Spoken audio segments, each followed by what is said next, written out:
Muy poquitos. ¿Cuántos están preparados para escuchar la palabra del Señor?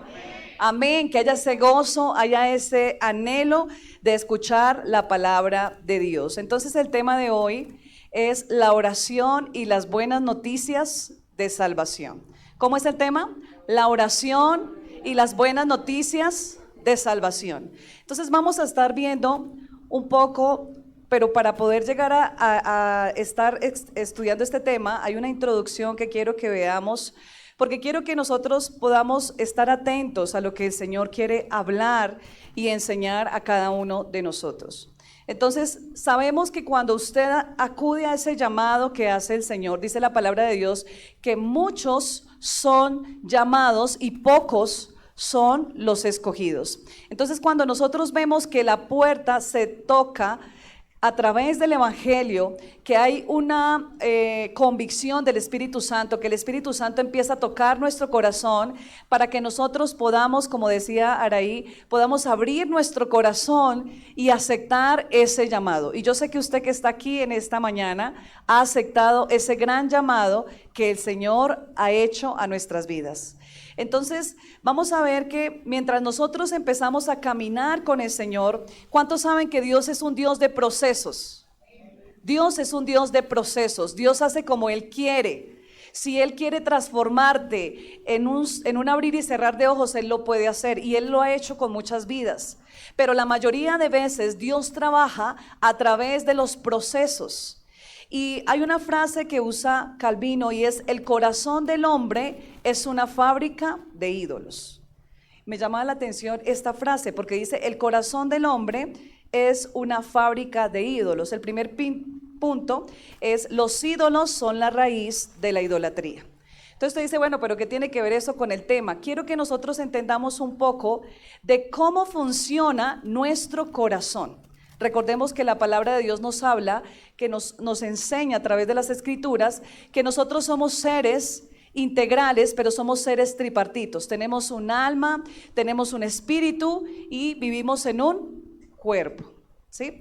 Pero sabemos que el corazón, que se relaciona mucho con el alma, en el corazón es donde están las raíces de lo que nosotros realmente somos. Dice que donde está el tesoro, allí está nuestro corazón. Y también dice en Proverbios 4:23 que nosotros debemos guardar nuestro corazón porque de él mana la vida. Entonces aquí vemos la importancia de lo que es nuestro corazón para nosotros poder tener una oración correcta, una relación correcta, para nosotros poder transmitir una noticia correcta, no quizás guiado por los ídolos que muchas veces llegan a nuestra vida. Entonces, esta idea de que el corazón es una fábrica de ídolos, esta idea proviene de la teología reformada y describe la tendencia del ser humano. O sea, mire, aquí nosotros podemos ver que el ser humano tiende a crear y adorar ídolos. Es decir, cualquier cosa que amamos y valoramos más que a Dios, desde estatus, desde estatuas, desde logros personales, pasiones, personas, cosas, si eso ocupa el primer lugar que le pertenece a Dios, ya es un ídolo en tu vida. Ya hay un ídolo. Ya hay algo que está usurpando el lugar que le pertenece solamente a Dios. Porque la palabra de Dios dice: amarás al Señor tu Dios con todo tu corazón, con toda tu mente, con todas tus fuerzas, con toda tu alma. El Señor quiere todo de ti. En esta mañana yo vengo a decirte eso. El Señor quiere todo de nosotros. Y el Señor quiere que nosotros lo amemos, pero hay cosas que yo quiero que usted reflexione, que yo quiero que usted le diga al Espíritu Santo: muéstrame qué cosas están ocupando ese primer lugar, que están siendo estorbo a la oración, a la intercesión, al clamor que yo debo hacer constantemente.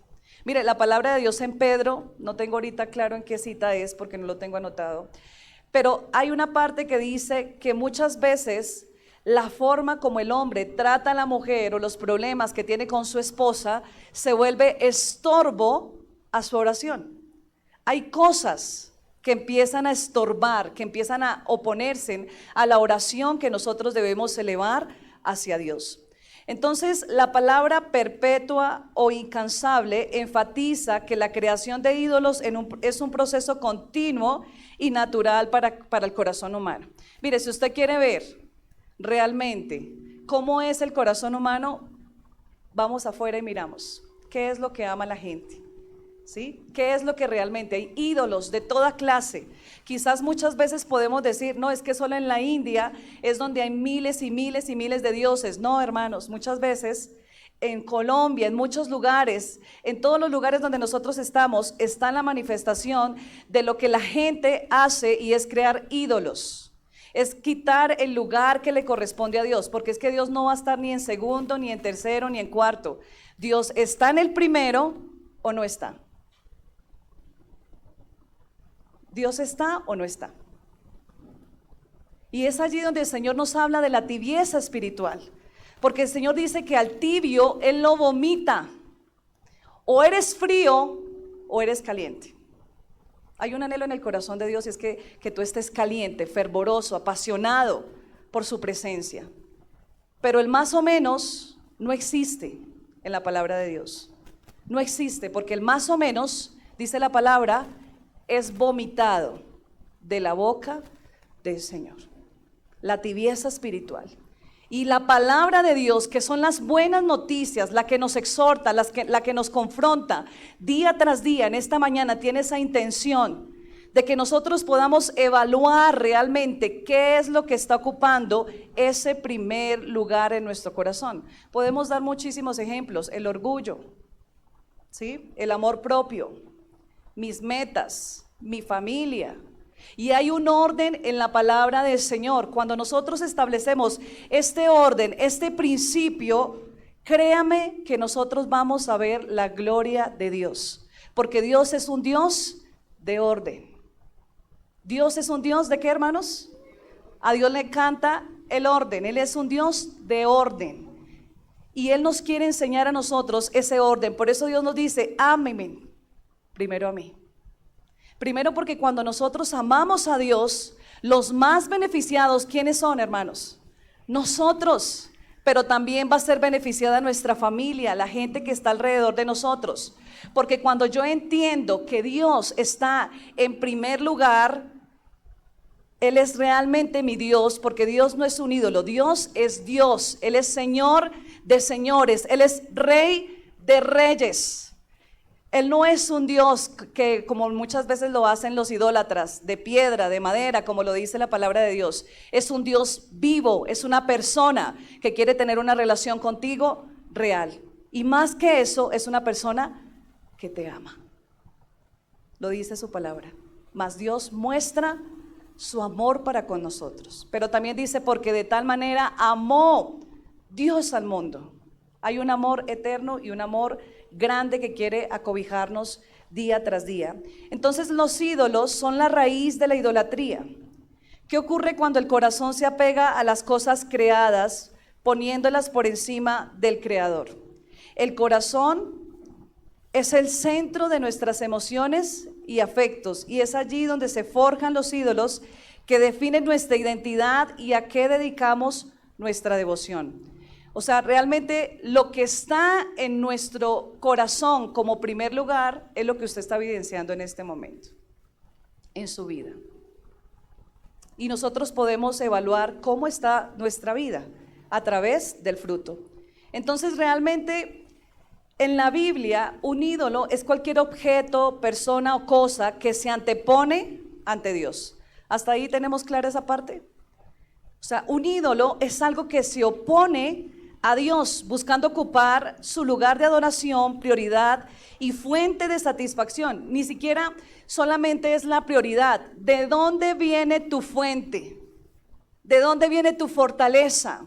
¿A dónde vas cuando estás pasando por la noche oscura? ¿A dónde vas cuando tú tienes dificultades? ¿A dónde vas cuando estás enfermo? Muchos me dirán: al médico. ¿A dónde vamos cuando nosotros realmente necesitamos a Dios? Entonces, es algo que los ídolos desvían el concepto y desvían realmente el corazón de su verdadero propósito de adorar a Dios. y en última instancia nos ofrecen la identidad, el bienestar o la libertad que Dios sí puede brindarnos. O sea que un ídolo son cosas ante lo que nosotros nos doblegamos. ¿Hasta esa parte quedó clara? Bueno, los que están en la clase ya pueden salir a la clase. Entonces, son cosas ante lo que nosotros nos doblegamos. Pero vamos a ver qué adoración es lo que quiere el Señor y quién es Dios. Dice la palabra de Dios allí en Juan 4. Vamos todos a Juan 4, versículo 23 y 24. Y quiero que veamos lo que dice la Escritura en esta mañana, porque la palabra de Dios quiere traer verdad a tu corazón. Dice la palabra del Señor: mas la hora viene y ahora es cuando los verdaderos adoradores adorarán al Padre en espíritu y en verdad. Veamos aquí el tiempo, como Dios nos muestra el tiempo, y aquí está diciendo el Señor que más la hora viene, pero Jesús le está diciendo a la mujer samaritana, pero ahora es, o sea, este es el tiempo. Jesús le estaba diciendo en cuanto al tiempo, al cronos, a la cronología, que nosotros aquí en la tierra somos regidos porque en Dios no hay tiempo, pero Jesús se sometió al tiempo en el cual nosotros estábamos acobijados. Entonces dice, más la hora viene y ahora es cuando los verdaderos adoradores adorarán al Padre en espíritu y en verdad. Y aquí hace una diferencia. ¿Quiénes son verdaderos adoradores? O sea que la palabra de Dios nos está mostrando que hay adoradores verdaderos y hay adoradores falsos. Y esto no se trata del que canta, el que tiene voz linda, esto no se trata de ese tipo de adoración. La adoración es un estilo de vida. La adoración es cuando yo rindo mi corazón delante del Señor. La adoración es cuando yo realmente estoy mostrando frutos dignos para glorificar el nombre de Dios. Eso realmente es la adoración.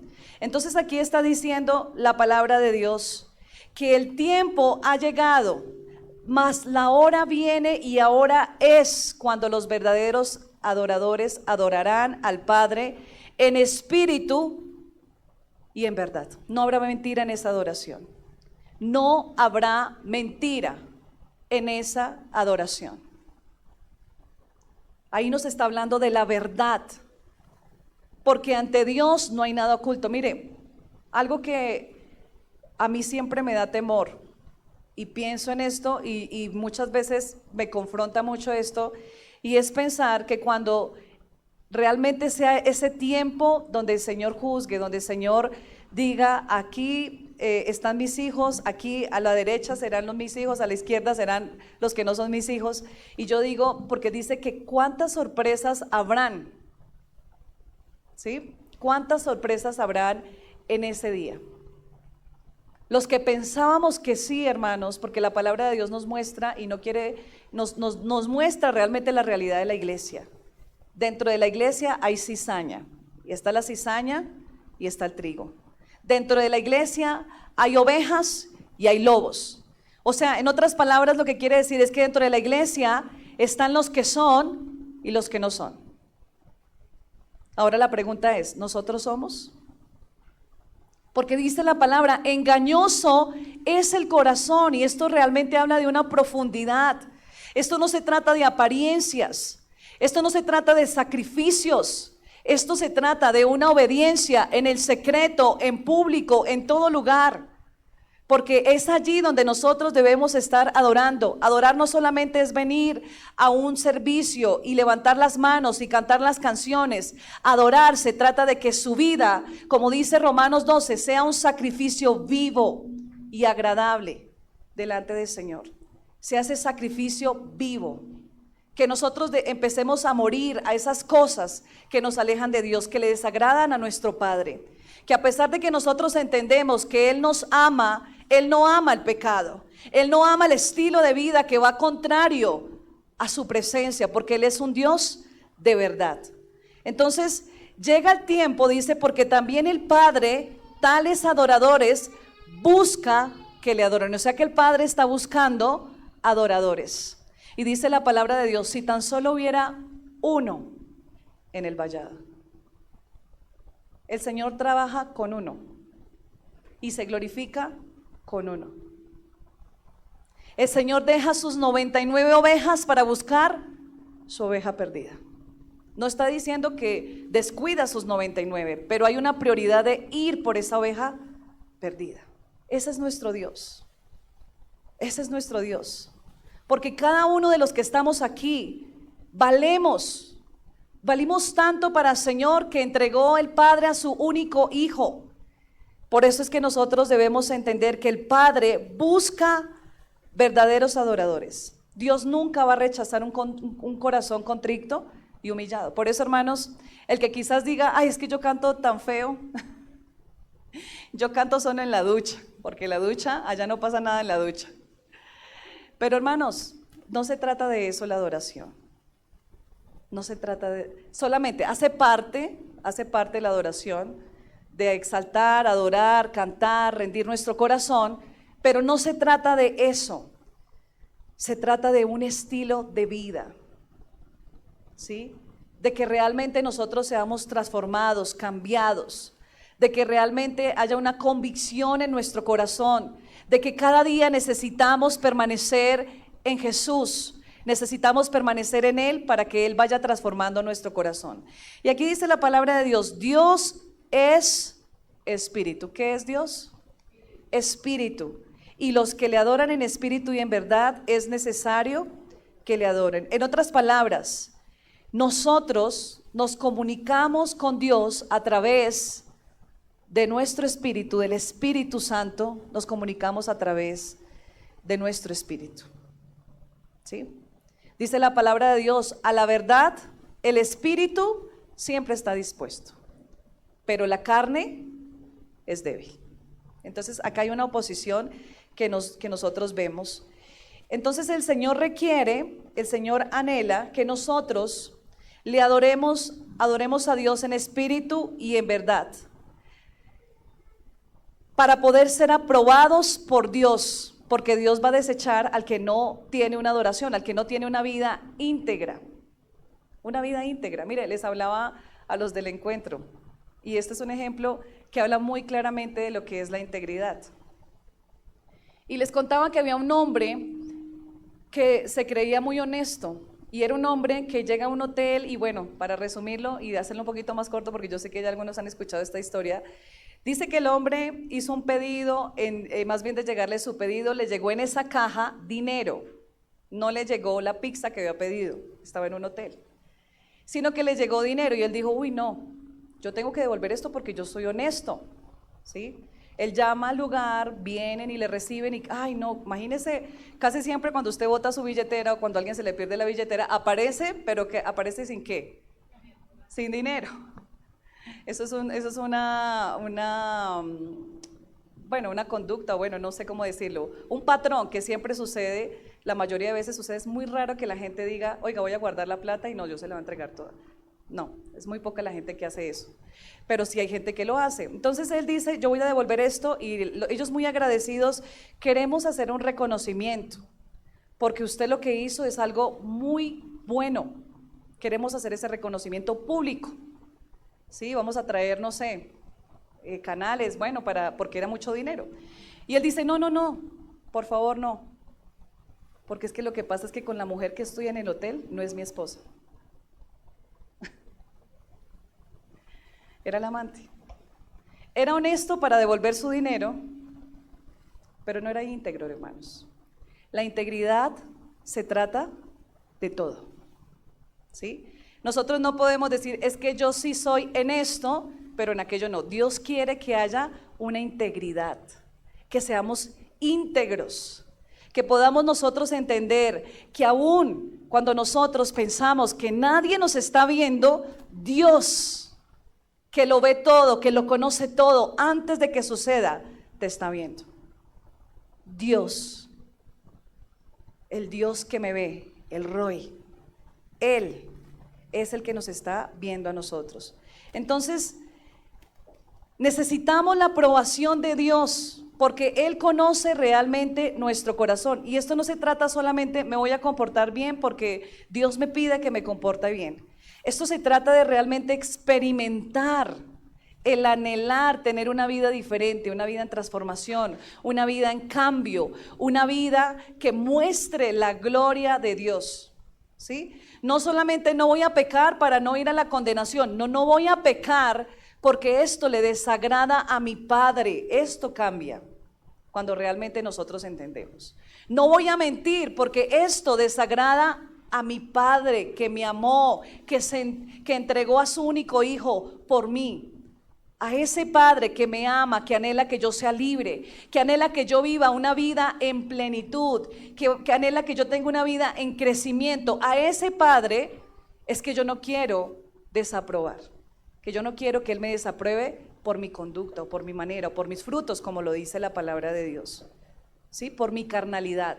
Y sabemos, hermanos, que hay una lucha en nosotros, que yo deseo hacer lo correcto, que yo deseo buscar a Dios, pero termino haciendo lo incorrecto, termino haciendo lo malo, termino haciendo lo opuesto a lo que Dios quiere que nosotros hagamos. Pero por eso es necesario nosotros entender que no estamos solos, que el Espíritu Santo que está en nosotros, porque nosotros somos el templo del Espíritu Santo, nos ayuda, nos recuerda, nos fortalece. ¿Cuántos saben eso, hermanos? No estamos solos. Si nosotros luchamos en nuestras fuerzas, créame que vamos a caer. Pero si nosotros nos fortalecemos en el Espíritu Santo, nosotros vamos a ser más que vencedores. Y quiero que vayamos a ver Hechos capítulo 13, versículo 2 al 3. Y veamos lo que sucede, porque hoy estamos nosotros aquí recordando la obra misionera que se hace en todo el mundo. Gracias a la obra misionera, usted y yo hemos conocido el Evangelio. Gracias a que alguien habló la palabra, usted y yo hemos conocido la verdad para poder ser libres. Hechos 13, versículo 2 al 3, dice: ministrando ellos al Señor y ayunando, dijo el Espíritu Santo: apartadme a Bernabé y a Saulo para la obra a que los he llamado. Entonces, habiendo ayunado y orado, les impusieron las manos y los despidieron. Aquí lo que nosotros vemos en Hechos de los Apóstoles es que era una iglesia dependiente de la oración, del ayuno, de la comunión y del partimiento del pan, que esta era la doctrina, esto era lo que practicaban los discípulos. Entonces estamos viendo una iglesia que ministraba. En otra versión veía que ministrar significa adorar. Estamos viendo lo que es la adoración, ¿cierto? Entonces la iglesia adoraba al Señor. ¿Cómo? Ayunando. Usted no solamente, porque es que a veces se nos ha enseñado que si usted quiere una respuesta de Dios, entonces ayune. Pero muchas veces el ayuno es para nosotros poder entrar en esa comunión, doblegar nuestra carne y poder entrar en esa comunión con el Señor. Cuando usted ayuna, su espíritu, su cuerpo se alinea. Esa carnalidad, usted empieza a tener mayor dominio sobre su carnalidad, ¿sí? El poder doblegar esa carnalidad y poder rendir su vida. En el ayuno es donde Dios trae revelación. Dice la palabra que esto no solamente, esta generación no sale solamente sino con oración y ayuno. Pero no es usar el ayuno para, es que yo voy a ayunar 10 días, bueno, 7 días, no sé, 3 días, ayuno total, para que Dios me dé esto. No, hermanos. Es algo que muchas veces nosotros pensamos, pero no, mi principal motivo de ayuno es poder acercarme más a Dios, es poder rendirme más al Señor. Que si el Señor quiere dármelo, el Señor me lo va a dar en el momento que yo esté listo para recibirlo.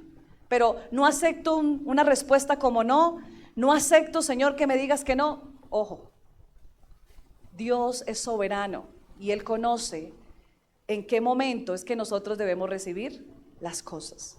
Entonces acá dice, ministrando estos al Señor y ayunando, dijo el Espíritu Santo. Mire tan bonita esta relación. Apartadme a Bernabé y a Saulo. Mire, el Espíritu habla, hermanos. Es que nosotros estemos ayunando, orando, prestos para oír la voz de Dios. Y dice, para la obra que los he llamado. Entonces, habiendo ayunado y orado, le impusieron las manos y los despidieron. Punto número 3, antes de un gran llamado hay una relación. Antes de que Pablo, Antes de que los discípulos salieran a predicar la palabra, a predicar las buenas noticias, había una relación. Los discípulos estuvieron 3 años con el Señor Jesucristo. El 60% del ministerio de Jesús fue sobre sus discípulos, el 40% fue público. Fue más la intención de Jesús sobre esos 12, sobre esos discípulos que tenía el Señor, siendo Dios, fue más intencional en el discipular, en el formar, en el tener relación. Y pasaron de ser sus siervos y los empezó a llamar amigos míos, mis amigos, mis hermanos. Es una relación que va creciendo, ¿sí? Es una relación que tú necesitas tener ministrando al Señor. Antes de un gran llamado hay una relación. Efesios 2:10 dice: porque somos hechura suya, creados en Cristo Jesús, para buenas obras, las cuales Dios preparó de antemano para que anduviésemos en ellas. Hay un plan del Señor, no es que tú estás aquí de casualidad. Hay un plan, un propósito que el Señor tiene para ti. Hay una labor que tenemos que hacer nosotros como iglesia. Cada uno de los que estamos aquí somos importantes, somos funcionables en las manos del Señor, porque dice que somos hechos, dice en otra versión, pues somos la obra maestra de Dios, el cual nos creó en Cristo Jesús, a fin de que hagamos las cosas buenas que preparó para nosotros tiempo atrás. O sea, Dios no es un Dios de, ay, voy a hacer esto. No, Dios ya tiene un plan. Dios ya ha marcado un plan contigo. Y ustedes, ninguno está contento por esto. ¿Cuántos dan gloria a Dios por esto? Dios tiene un plan contigo. Dios tiene un propósito contigo, un llamado, una tarea. Dice, porque nosotros somos la obra maestra de Dios. Él nos creó de nuevo en Cristo Jesús a fin de que hagamos las cosas buenas que Él ya preparó para nosotros. En Marcos 3, capítulo 3, versículo 14 al 15 dice, y designó a los 12 para que estuviesen con Él. Mire, esto yo no lo había visto, veamos hasta ahí nomás. Y designó a los 12 para que estuviesen con Él. Los 12 estuvieron con Él, caminaron con Él, aprendieron con Él, fueron discipulados, aprendieron en intimidad a conocer a Jesús, aprendieron a escuchar sus parábolas, sus enseñanzas, aprendieron a ver su ejemplo. Había intimidad, había relación, pero muchas veces nosotros queremos solo el llamado. Señor, yo quiero ir a hacer, yo quiero ir a orar, Señor, y que los enfermos sean sanados, pero no tenemos una relación con Dios. No hay una relación, no hay una comunicación con el Señor. Estamos muchas veces adormecidos, solamente anhelando, Señor, úsame para tu gloria, Señor. Padre, que yo hable, Señor, y la gente se convierta. Pero ¿qué de ti? ¿Realmente tenemos una relación con Dios? Mire, nosotros somos seres que necesitamos relacionarnos. Necesitamos relacionarnos en nuestras casas. Nuestros hijos necesitan que nosotros nos podamos sentar, mirarlos a la cara y decirle, hijo, ¿cómo te fue? Sentarnos a la mesa y comer y vernos a la cara. Pero a veces estamos tan ocupados haciendo tantas cosas y hemos dejado las cosas importantes, que es tener una comunión, una relación, ser familia. Y estamos en tiempos donde realmente en este siglo se ha perdido la intimidad, se ha perdido la relación. Vaya a un restaurante hoy, vaya a un restaurante, siéntese y ponga atención en las mesas. ¿Qué es lo más importante para esas personas?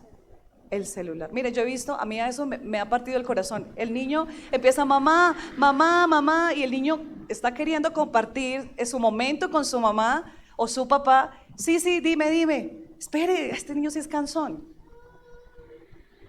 El niño quiere compartir con sus padres. Somos seres de relación. Y así nosotros estamos siendo invadidos por lo que está sucediendo afuera y nos estamos olvidando de la relación que Dios quiere tener también con nosotros. Dice que el Espíritu nos anhela celosamente, porque hay hijos fríos, porque hay hijos indiferentes a sus padres. Cuando quizás pensamos que cuando ellos son pequeños no son importantes, hermano, le digo, los niños crecen, los niños son importantes. Así el niño todavía no declare bien las palabras, siéntese, mírele, háblele, que el niño entiende. que el niño está siendo fortalecido, que el niño está siendo afirmado en identidad, cuando ese niño entiende que él es importante para usted. De ahí parte todo. Relaciones, hermanos. Antes de un gran llamado hay una relación. La relación que tuvo Jesús con sus discípulos.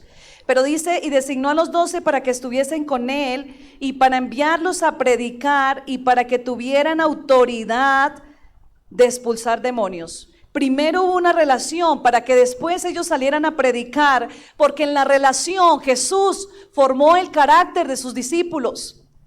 En la relación Jesús afirmó su palabra, su llamado. En la relación Jesús fue ejemplo para sus discípulos, para que cuando ellos fueran enviados, cumplieran el propósito del Señor. Primero hay relación con Dios.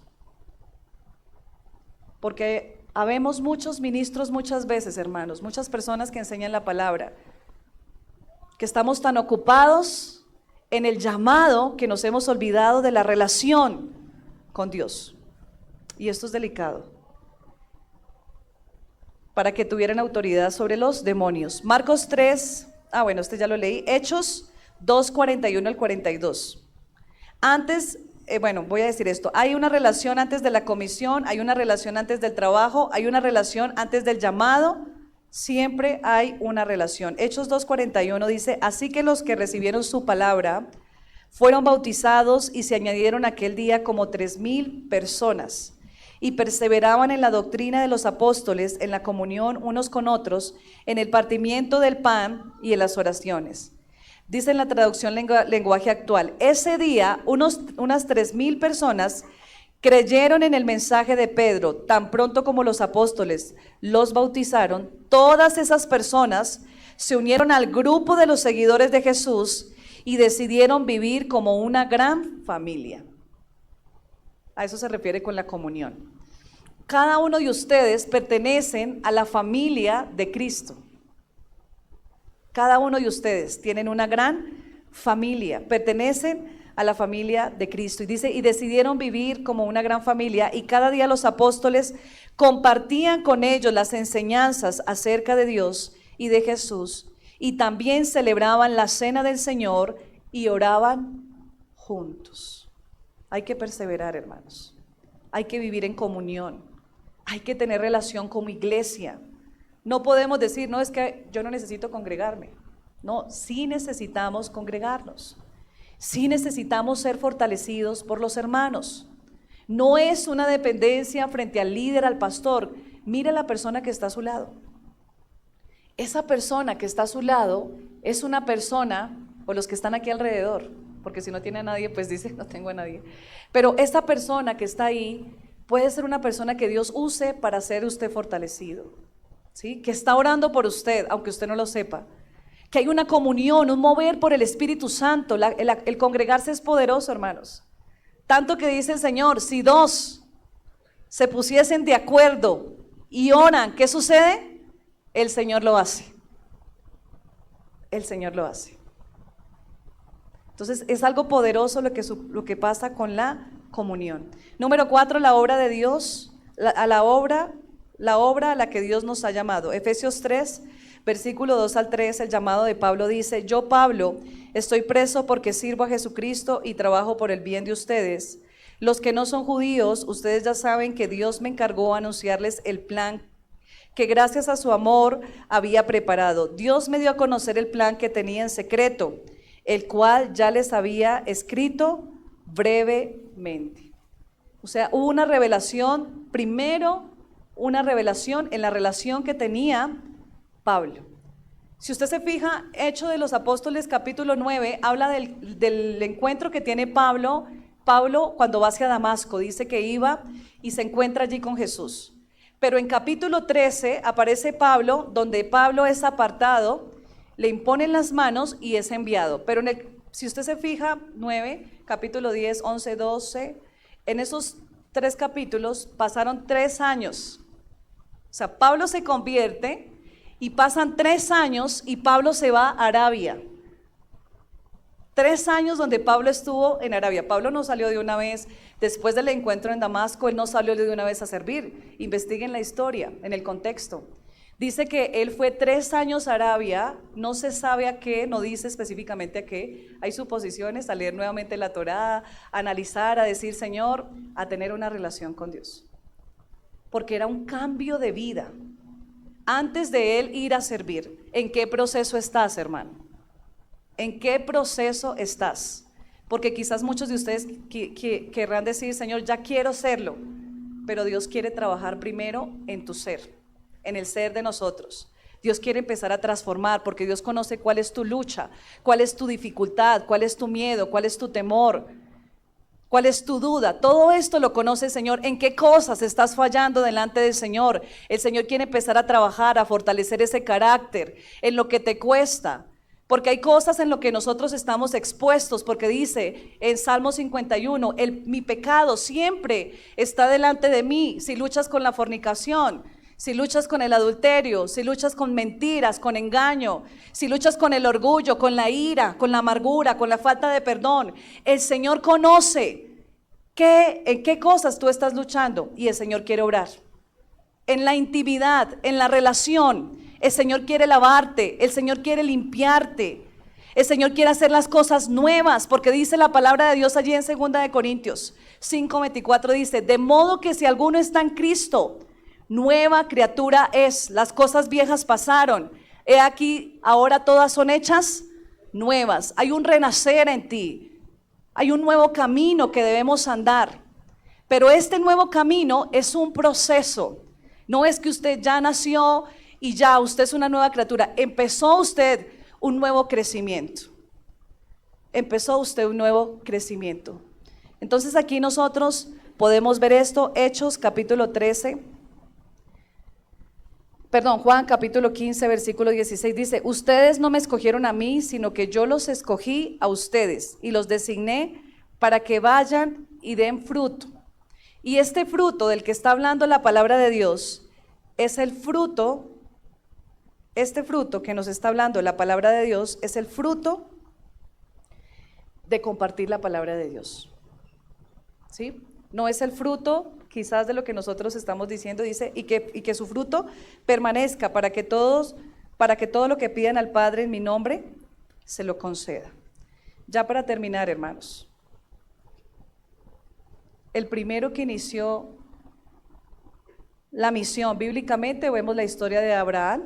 Abraham fue uno llamado a iniciar una misión para que él fuera el padre de muchos. Pero Jesucristo fue el primer misionero enviado por el Padre para llevar el mensaje del Evangelio a la tierra.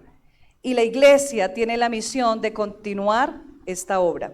Entonces, punto número 5 es la gran comisión. La gran comisión. La gran comisión. Mateo 28:19 dice, por tanto, id y haced discípulos a todas las naciones, bautizándolos en el nombre del Padre y del Hijo y del Espíritu Santo, enseñándoles que guarden todas las cosas que os he mandado, y he aquí yo estoy con vosotros todos los días hasta el fin del mundo. ¿Cuál es el llamado? Vayan y hagan discípulos. Usted dice, bueno, pero yo quizás no quiero ir a otro país. No, su primer discípulo es su hijo, sus hijos. ¿De qué sirve que el hombre gane el mundo y pierda su alma? ¿De qué sirve que el hombre gane muchas almas y pierda sus hijos? Mis primeros discípulos son mis hijos. Hay que ser intencionales. Empecemos por ahí. ¿Sí? Nosotros nos estamos discipulando también. Pero cuando nosotros empezamos a compartir la palabra, dice la palabra de Dios, vayan y hagan discípulos. No solamente vayan y prediquen, sino hay que formar la gente. ¿Por qué la iglesia muchas veces hubo muchos tiempos poderosos donde el evangelio se predicaba, habían campañas evangelísticas, pero no había discipulado? La gente otra vez volvía a lo mismo. Había un llamamiento, la gente venía en masas, pero no había quien los discipulara, porque la clave está, como dice en Mateo 28, por tanto, id y haced discípulos. ¿Y qué hay que hacer? Enseñándoles que guarden todas las cosas que el Señor ha mandado. O sea que hay una tarea que nosotros tenemos como discípulos. Y ahora nosotros aquí en la Misión Panamericana tenemos muchas misiones. Ahorita hay una misión en Venezuela, hay se está haciendo un trabajo misionero también en el Amazonas, ¿sí? Se está trabajando con algunas tribus. También se está haciendo trabajo en México. Miren, México ha sido duro porque precisamente la iglesia fue abierta en México y es en Ciudad de México, en uno de los barrios más peligrosos. Allá es en los lugares donde decapitan la gente y cuelgan los cuerpos sin cabezas en los puentes. O sea, la violencia allí en ese lugar es impresionante. Y cuando se inició la obra allí en México, estaba un pastor y ese pastor tuvo que devolverse a Colombia porque a él le entraron armados, allá hay mucho narcotráfico, ese tipo de personas entraron armados, los amenazaron, él se fue, ellos se vinieron para Colombia, pero la obra no se cerró, enviaron a otros misioneros jóvenes y hasta ahora el Señor ha estado allí glorificándose en ese lugar, porque el pastor Gerardo nos decían, ¿por qué en el lugar más peligroso? Porque el Señor nos trajo aquí. O sea, no es algo que uno dice, vámonos para... No, el Señor es el que permite. Y allá en México es donde están, van a abrir otra segunda obra en México, porque la palabra de Dios, México es grandísimo, pero hasta ahora hay una sola iglesia de la Misión Panamericana en México. También tenemos en Estados Unidos, tenemos en Bolivia, tenemos en Perú, tenemos en muchos lugares. Por eso hoy nosotros estamos recordando lo que hacen los misioneros que están en otros países, que han dejado su comodidad, que han dejado sus familias y que se han ido a establecer el reino de Dios en estos lugares, a poder llevar la palabra, llevar las buenas nuevas. ¿Qué dice Isaías 52:7? Cuán hermosos son sobre los montes los pies del que trae alegres nuevas, del que anuncia la paz, del que trae nuevas del bien, del que publica salvación y del que dice a Sión, tu Dios reina. Romanos 10:15 dice, vamos a ver Romanos desde el 14. Vamos todos allí a Romanos 10, del versículo 14, dice la palabra de Dios. ¿Cómo pues invocarán a aquel en el cual no han creído? ¿Y cómo creerán en aquel de quien no han oído? ¿Y cómo oirán sin saber quién les predique? ¿Y cómo predicarán si no fueren enviados? Como está escrito, cuán hermosos son los pies de los que anuncian la paz, de los que anuncian buenas nuevas. Hermanos, hay que seguir orando por los que predican y por los que anuncian la paz. Como yo le decía, a mí me impacta mucho lo que sucede en otros lugares donde está la iglesia secreta. ¿Sí? A mí me impacta mucho todo lo de misiones. Siempre he estado orando, clamando. En algún momento pensé, yo decía, Señor, yo quiero yo quiero ser misionera, Señora. Muy jovencita yo anhelaba todo esto. Bueno, el Señor tenía otros planes, pero es de seguir predicando la palabra de Dios. Pero hay un anhelo en mi corazón de estar clamando y orando por hombres, mujeres que se van a esos lugares expuestos a ser asesinados, porque allá es prohibido hablar de Jesucristo. Y lo están haciendo, hermanos. La iglesia que más crece, la iglesia en Siria, la iglesia en Irán, la iglesia iraní es la que más está creciendo en este tiempo y es una iglesia secreta.